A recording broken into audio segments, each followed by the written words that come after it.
Blackstone Audio presents The Song of Hartgrove Hall, a novel by Natasha Solomons. This book is read by James Langton. For Luke and his grandparents. Woman much missed, how you called to me, called to me. Thomas Hardy, The Voice. Worse than thieves are ballad collectors, for when they capture and imprison in cold type a folk song, at the same time they kill it. John Lomax, Introduction to American Ballads and Folk Songs, 1932. March 2000. Edie sang at her own funeral. It couldn't have been any other way. Most people first knew her by her voice. New acquaintances took a few weeks or months to reconcile that voice, that thrill of sound, with the slight, grey-eyed woman holding the large handbag. She was a garden thrush, with the song of a nightingale. It was one of her nicknames, the little nightingale, and the one I felt suited her best.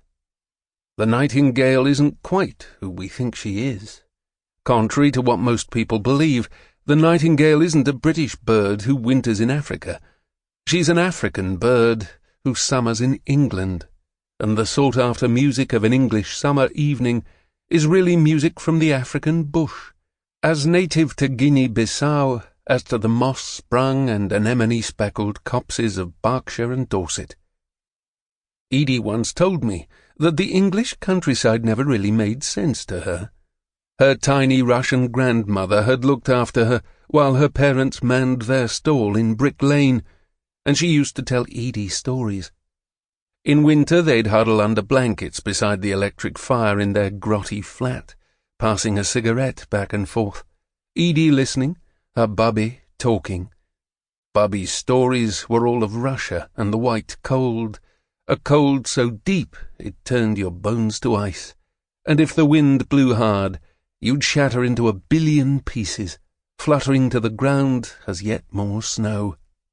In summer, Edie and Bubby would take apples out to the scrap of green that passed for a park, and sit on a tarpaulin square. For a woman raised in Siberia, Edie's grandmother was remarkably anxious about the ill effects of dew-damp grass. On sun-filled afternoons, when grubby daisies unfurled in the warmth, young men unbuttoned their shirts to the navel, and girls furtively unpeeled their stockings. Bubby would tell stories full of snow. Edie would lie. Sample complete. Ready to continue?